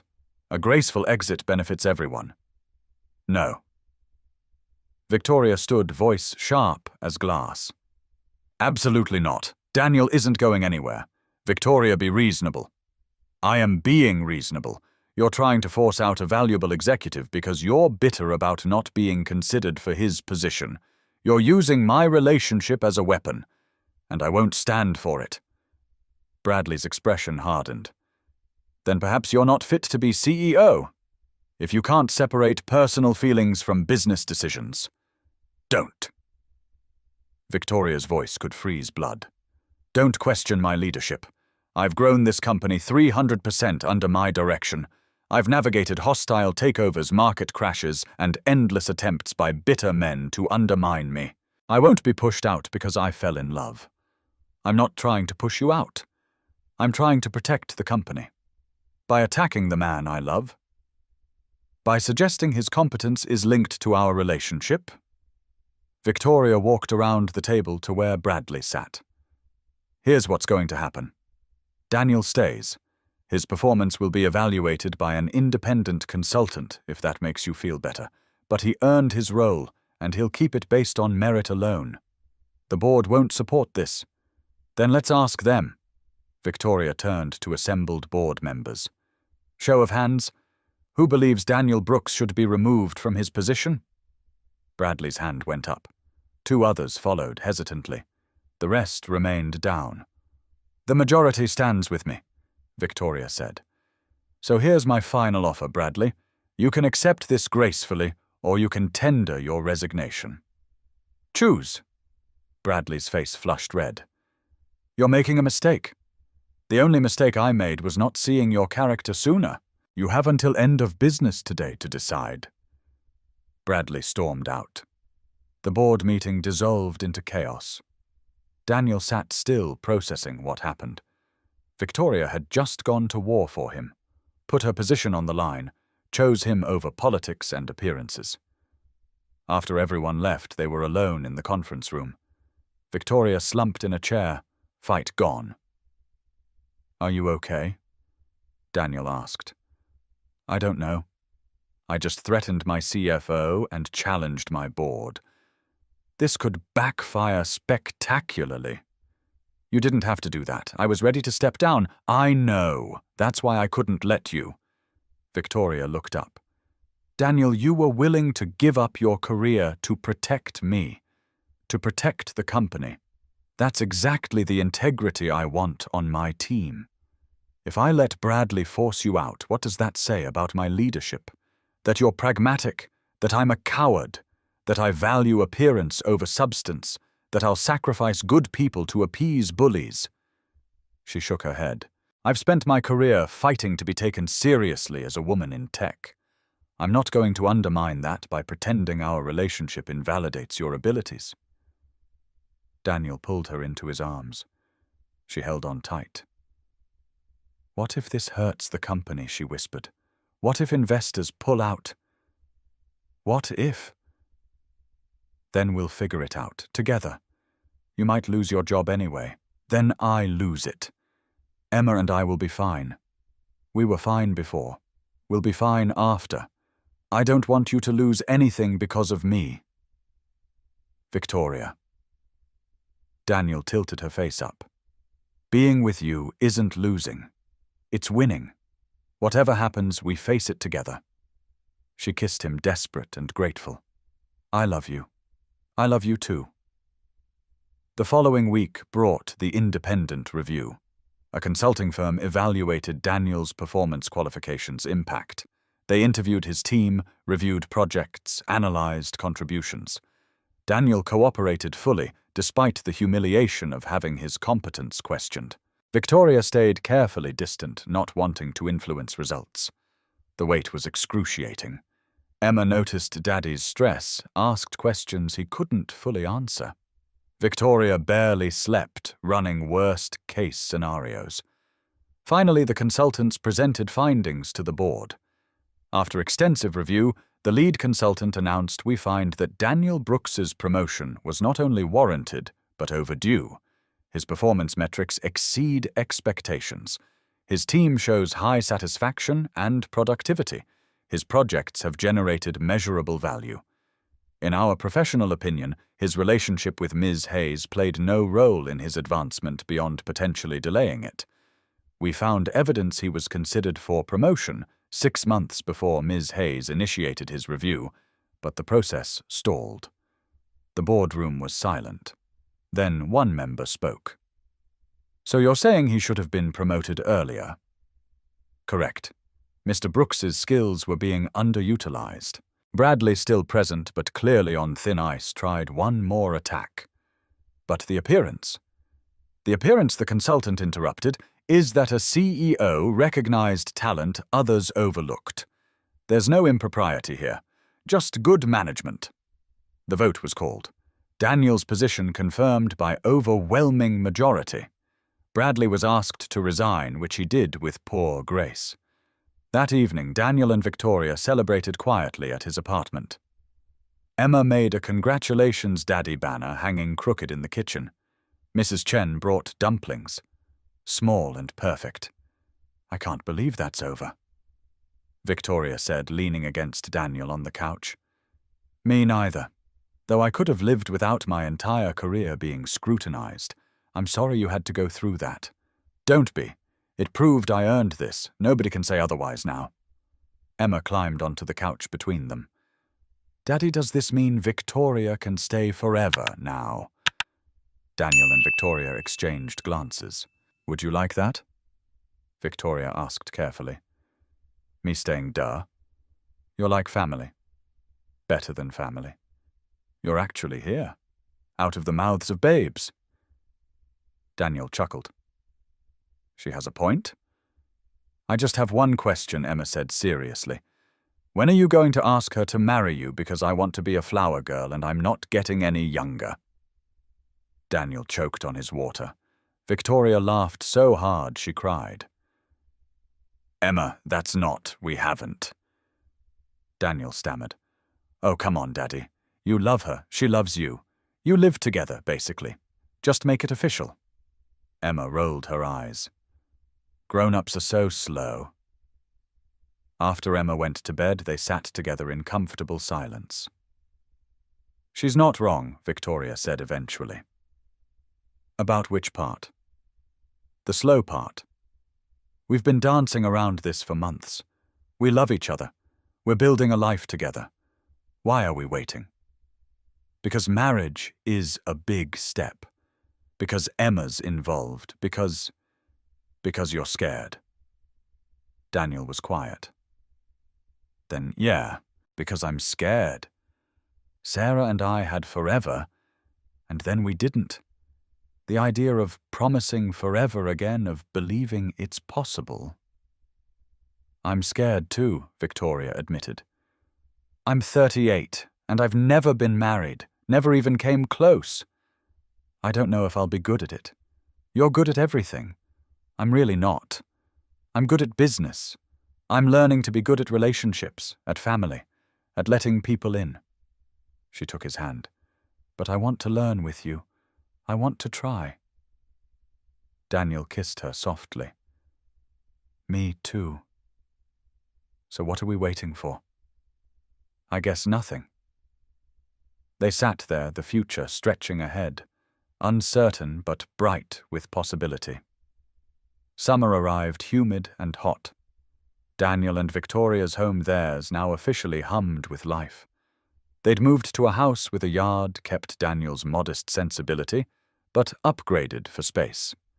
Emma had her own room painted purple at her insistence, a home office for Victoria's late-night work, a kitchen big enough for Daniel's cooking attempts that still mostly ended burnt. Victoria's penthouse sold for an obscene amount. She donated most furniture to charity, kept only meaningful pieces. The rest of her life now fit in this house, in this family.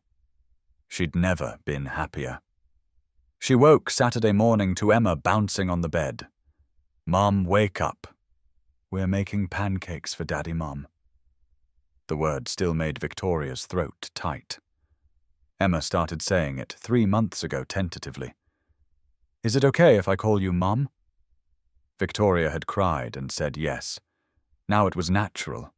She was Mom. Not replacement for the mother Emma lost, but addition. Okay, I'm up. Victoria followed Emma to the kitchen. Daniel was already awake, reading news with coffee. Morning. He kissed Victoria, then Emma. Who's making pancakes? We are, Emma declared. You have to sit and relax. It's your turn. This should be interesting, Daniel said, grinning at Victoria.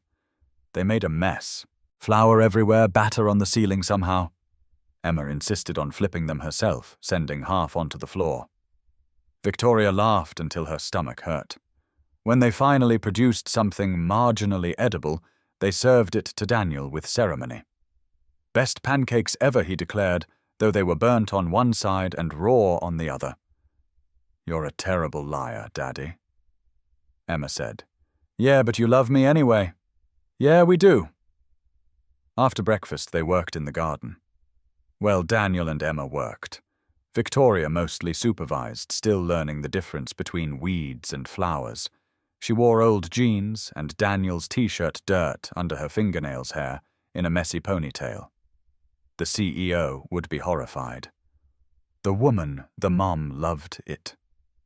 Mrs. Chen stopped by in the afternoon with dumplings. She'd become part of their family too, the grandmother Emma never had. They ate dinner in the backyard, citronella candles keeping mosquitoes at bay. Emma chasing fireflies while adults talked. "You two look happy," Mrs. Chen observed in Mandarin. "We are," Victoria responded slowly but correctly. "Good. Happiness looks good on you both." That night, after Emma's asleep, Daniel and Victoria sat on the back porch. Summer sounds, crickets, distant traffic, a neighbor's wind chimes. "Remember when you thought you'd be alone forever?" Daniel asked. "I remember thinking I was fine with it, that I didn't need anyone. And now I can't imagine life without you, without Emma, without this." She gestured at the house, the yard, the life they'd built. "It's messy and loud and nothing like I planned. And it's perfect. Even the burnt pancakes. Especially the burnt pancakes." Daniel pulled her close. "For what it's worth, I can't imagine life without you either. You saved me, you know. I was surviving but not really living, just going through motions for Emma's sake. You reminded me I could be happy again. We saved each other." "Yeah, we did." Daniel had been carrying the ring for 3 weeks, simple band with modest diamond because Victoria would hate anything ostentatious. He ordered it custom, had Emma's birthstone added inside, a family ring. But every time he planned to propose, something interrupted. Work crisis, Emma's school emergency, life happening.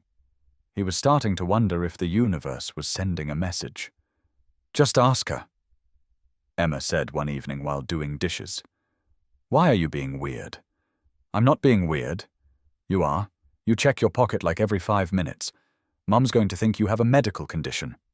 "Since when are you so observant? Since always, Daddy. You're just not paying attention." Emma handed him a plate to dry. "Do you want to marry her or not?" "Of course I do." "Then ask." It's not that complicated. But it was complicated, because Daniel had already been married, already stood at an altar and promised forever, already lost that forever in a single terrible moment. Asking again felt like tempting fate. "What if something happens?" he said quietly. "What if I promise forever and can't keep it?" Emma stopped washing, looked at her dad with eyes too wise for 8. "Daddy, you always tell me not to be scared of new things. So why are you scared? You love Mom. She loves us. That's good, right? So just ask her to marry you already. I want to be a flower girl before I'm too old." Daniel pulled Emma into a hug. "When did you get so smart? Been smart all along. You're just catching up." So Daniel decided. This Saturday, morning proposal, just the 3 of them. Simple and real and home. Friday evening, Victoria came home with news. Daniel was making dinner chicken that would probably be dry vegetables that might be mushy. Emma was doing homework at the kitchen table. "Family meeting," Victoria announced. "Everyone to the living room." They gathered on the couch, Emma between her parents. Victoria looked nervous, which made Daniel nervous. "What's wrong?" he asked. "Nothing's wrong. I have something to show you." She pulled out her tablet, opened a real estate listing. "I put the penthouse on the market 3 months ago. It sold last week." "That's great." Daniel wasn't sure where this was going. "With the money I've been looking at houses. Something bigger than this rental. Something that could really be ours." She swiped to different listing. "Beautiful house in good neighborhood, big backyard, 4 bedrooms close to Emma's school." What do you think? Daniel stared at photos. "It's wow! Beautiful." "Can we see it?" Emma bounced excitedly. "Can we go look?" "Actually, I already saw it. Last week." "And I." Victoria took a breath. "I bought it." Silence. Daniel processed. You bought a house for us, for the family. I know I should have asked first, but I wanted it to be a surprise. If you hate it, we don't have to move. I can sell it. But I thought maybe it could be a fresh start. A place that's ours from the beginning. Ours?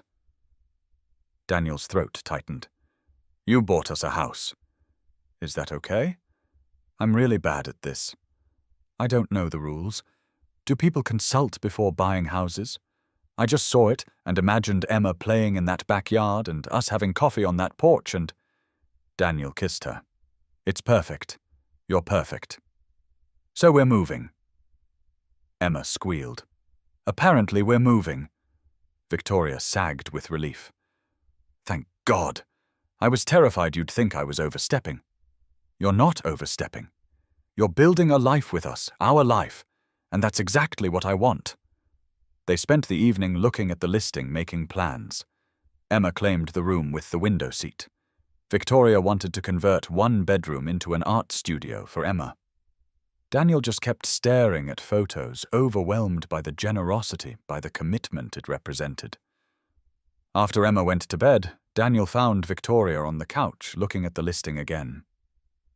Hey, he said softly. Hey, you sure you're okay with this? I know it was impulsive. I'm more than okay. Daniel reached in his pocket, pulled out the small box he'd been carrying for weeks. Though you did kind of steal my thunder. Victoria stared at the box. Is that… I was going to propose tomorrow morning. Had this whole plan. Pancakes and backyard and just us. But since we're apparently doing things out of order. He opened the box. The ring caught light, simple and perfect. Daniel. Victoria Hayes. You walked into my life drunk and stumbling, and somehow became the best thing that ever happened to me. You love my daughter like she's yours. You've shown me my heart can hold more than grief. You bought us a house. He laughed. So before you buy anything else, I should probably make this official. Will you marry me? Tears streamed down Victoria's face. You're really asking? I'm really asking. Yes. God, yes. 1,000 times, yes. He slipped the ring onto her finger. It fit perfectly. She launched herself at him, kissing him through tears and laughter.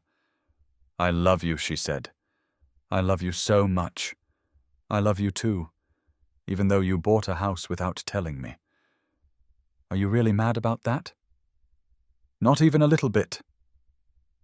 They heard footsteps. Emma appeared in the doorway, sleep rumpled.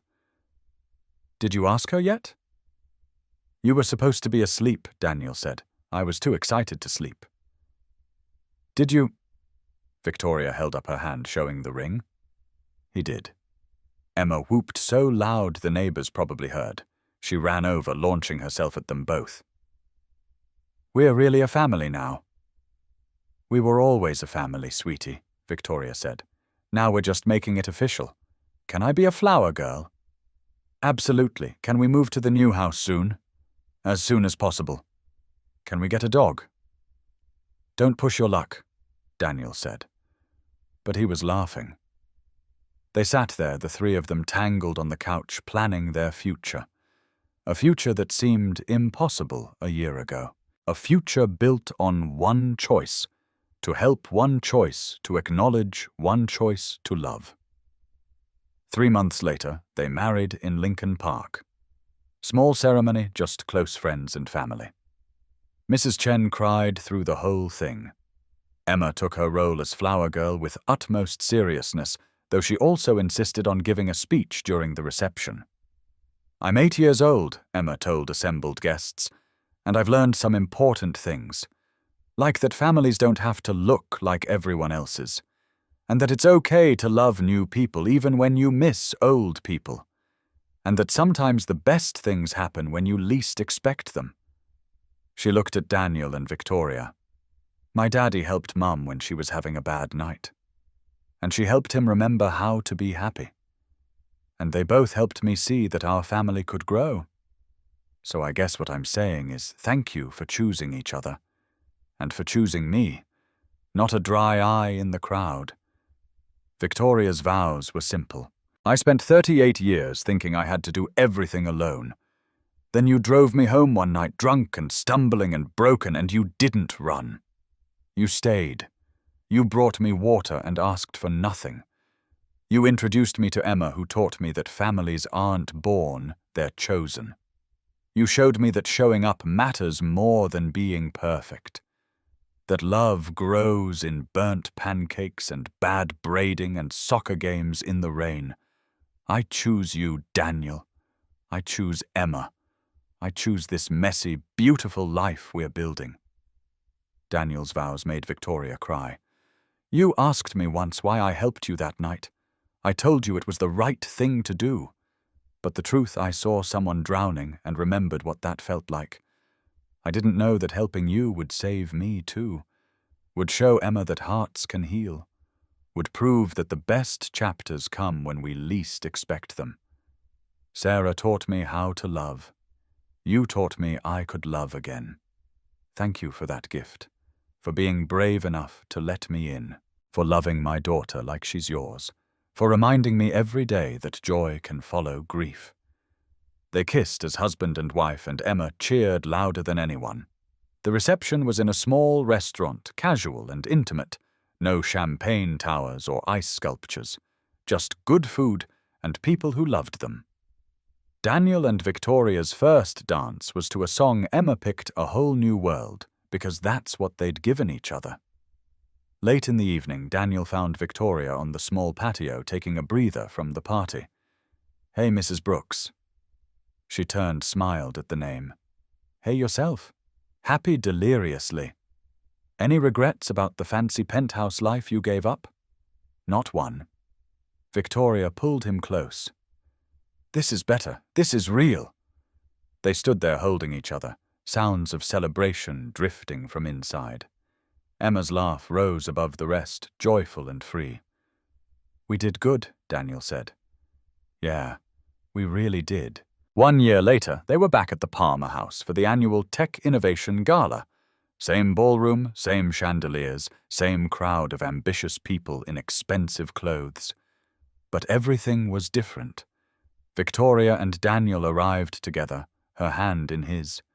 She wore red again, nod to that first night, but she was sipping sparkling water, watching Daniel with eyes full of love. They found the exact spot where she stumbled a year ago, where he approached when everyone else turned away, where everything changed. Remember, Daniel murmured.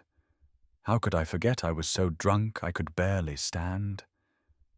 And you were this stranger offering help I didn't think I deserved. You deserved it. Everyone deserves kindness when they're struggling. I'm glad you thought so. Otherwise, she gestured around them. None of this. They danced properly this time, Victoria sober and steady in Daniel's arms. Guests watched them with open affection, now not whispered speculation. The CEO and her husband, and her. The power couple who proved love doesn't undermine professional respect. During dinner, Victoria gave a speech to assembled executives and investors. Last year at this event, I learned the most important lesson of my career. Success means nothing if you're facing it alone. Building an empire is hollow if you don't have anyone to share it with. I spent 2 decades prioritizing business over everything else. And I was lonely, profoundly lonely. She found Daniel in the crowd. Then someone showed me kindness when I didn't deserve it. Someone saw past the CEO to the person underneath. Someone reminded me that vulnerability isn't weakness. It's humanity. I'm not going to pretend I figured it all out on my own. I had help. From a good man who became my husband. From a little girl who became my daughter. From people who reminded me that the metrics that matter aren't quarterly earnings or market share. They're love, connection, showing up for each other. She raised her glass of water. So here's to building lives that mean something beyond spreadsheets. To family, however we find it. Applause filled the ballroom. But Victoria only cared about 3 people clapping. Daniel Emma, who insisted on coming this year, and Mrs. Chen, who demanded photos. Later, heading to the car, a young woman approached. She was dressed professionally but looked nervous. Mr. Brooks. I'm sorry to bother you. I'm Samantha Park. I work in marketing. I'm a single mum trying to balance my career and being there for my daughter. Someone told me you might have advice. Daniel didn't hesitate. Let me buy you coffee Monday. We'll talk. After Samantha left, Victoria squeezed his hand. Look at you paying it forward. Someone helped me once. Changed my whole life. Least I can do is help someone else. They drove home through Chicago streets that looked different now. Not because the city changed, but because they had. Daniel wasn't just surviving anymore. Victoria wasn't just succeeding. They were living. Really living. Messily, imperfectly, beautifully living. Emma was asleep when they got home, Mrs. Chen dozing in the armchair. They woke her gently, thanked her, watched her go. Then they checked on Emma, sprawled across her bed with purple blanket and stuffed animals. Victoria tucked the blanket around her carefully. Good night, sweetheart, she whispered. In their own room, Daniel and Victoria got ready for bed in companionable silence, brushing teeth side by side, changing into pajamas, the mundane intimacy of marriage. Remember when you thought you'd be alone forever? Daniel asked as they settled into bed. I remember being terrified of needing anyone, of being vulnerable. And now I can't imagine life any other way. Victoria curled into his side. You saved me, you know. That night at the gala, you didn't just drive me home. You reminded me I was human. We saved each other. Yeah, we did. They fell asleep like that, tangled together, safe in the life they built, from one moment of choosing kindness over convenience. 5 years after that gala night, Daniel Brooks stood in the kitchen of the home Victoria bought them. The home that had become theirs in every sense. He watched his wife dance with their daughter to music only they could hear, flower dusting Victoria's designer jeans as Emma twirled under her arm. The pancakes are burning. Mom, Emma said now, 11 and too observant. Let them burn. I'm dancing with my girl. They'd added to their family.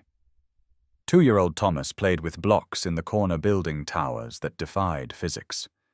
And sleeping in her crib upstairs was 6-month-old Sarah Grace, named after the woman whose death led Daniel to the parking lot that night, to the moment that changed everything.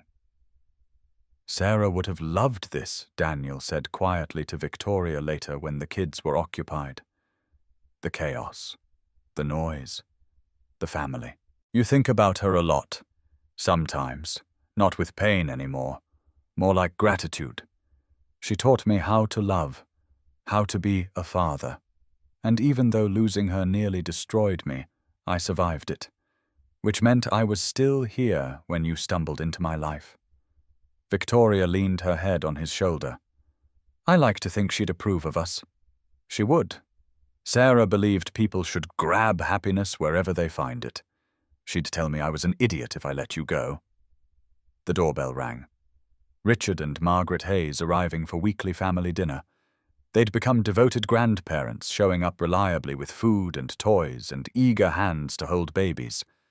There's my Tommy Richard scooped up his grandson, who squealed with delight. Margaret already had Sarah in her arms, cooing softly.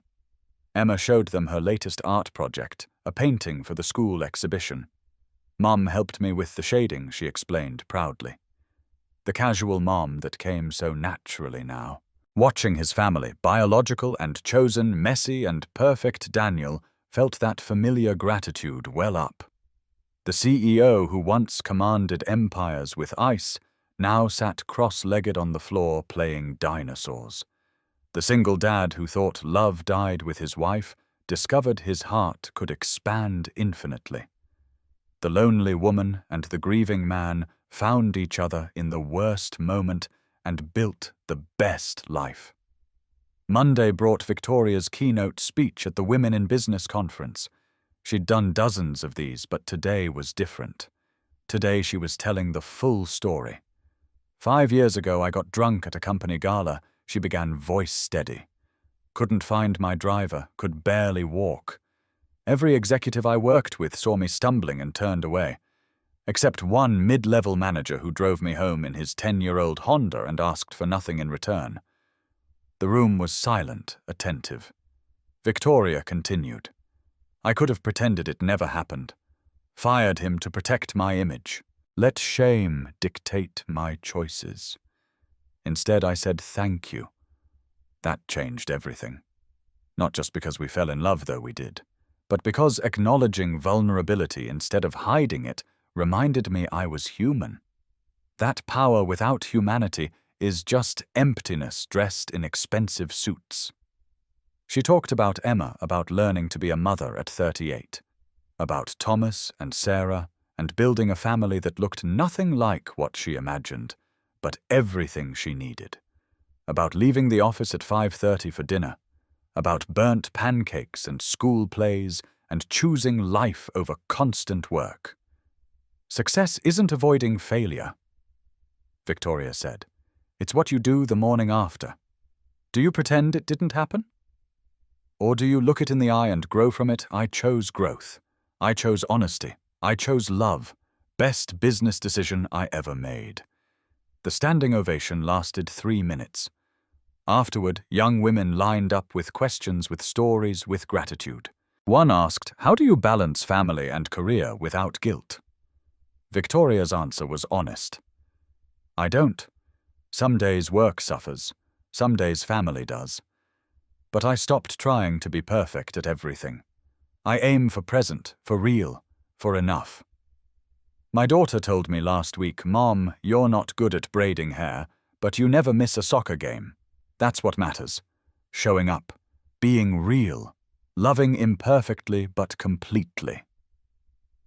Another question. What advice for women afraid to be vulnerable? I spent years believing vulnerability was weakness. Then a widowed single father showed me that opening your heart is the bravest thing you can do. Letting people see you stumble doesn't diminish you. It makes you human. And humans connect. Humans love. Humans build families, chosen, messy, perfect families. Don't be afraid of needing people. Be afraid of living so defended that no one can reach you. Daniel waited outside after Emma and Thomas with him. Sarah was with Mrs. Chen. How'd it go? He asked. I told them everything. All of it. Good. Your truth is beautiful. They drove home together, kids chattering in the back. Victoria looked at her family, husband, children, the life they built from rubble, and marveled. 5 years ago she was drowning in champagne and loneliness. Now she was swimming in chaos and love. Thank you, she told Daniel. For what? For not walking away that night. Thank you for letting me help. 5 years after that gala night, Daniel Brooks stood in the kitchen of their home. The one Victoria bought because she wanted to wake up to his coffee and Emma's laughter. Watching his wife dance with their daughter to music only they could hear, while their 2 younger children built block towers that defied gravity. The CEO who once commanded empires with ice now got down on hands and knees to play dinosaurs. The single dad who once thought love died with Sarah discovered his heart could hold infinite rooms. They'd built something neither expected: a loud, chaotic, perfectly imperfect family, born from one moment of choosing kindness over convenience.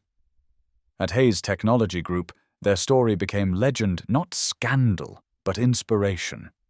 Victoria still ran the company with brilliance, but now she left at 5:30 for family dinner. Daniel led operations while never missing Emma's soccer games. They proved that success didn't require sacrifice of soul, just clarity about what truly mattered. The board that once questioned their relationship now pointed to them as evidence that bringing your whole self to work, vulnerability, love, humanity, made leaders stronger. Profits soared because people followed leaders who were real, who showed that professional excellence and personal happiness could coexist, that loving deeply made you braver. And every year on the anniversary of that gala, Daniel and Victoria returned to the same ballroom. They'd stand where she stumbled, and he caught her dance where executives once watched her fall. But now those same people saw something different. Not a boss who had a moment of weakness, but a woman who found strength in admitting she needed someone. And the man who proved that sometimes heroism looks like refusing to look away. Because healing doesn't announce itself with trumpets. It arrives quietly in parking lots and worn Hondas in glasses of water left on coffee tables. It grows when broken people refuse to let each other stay broken, when barriers come down brick by careful brick. That night at the gala, neither was looking for salvation. But sometimes that's exactly when you find it, in the moment you stop pretending you don't need help, and in the moment someone brave enough decides to offer it. If this story touched your heart, we'd love to hear from you. Drop a comment below telling us where in the world you're watching from. Have you ever experienced a moment when unexpected kindness changed everything? When someone saw you at your lowest and chose to help instead of look away?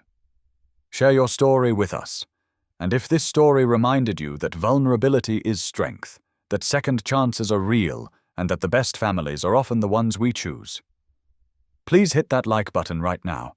Your like tells us that stories about hope and healing matter to you. Don't forget to subscribe to our channel and click the bell icon so you never miss our new stories. We post heartwarming, true-to-life tales every week, stories that remind us what it means to be human, to struggle, to heal, and to love. Finally, share this video with someone who needs to hear it today. Someone who's going through a hard time.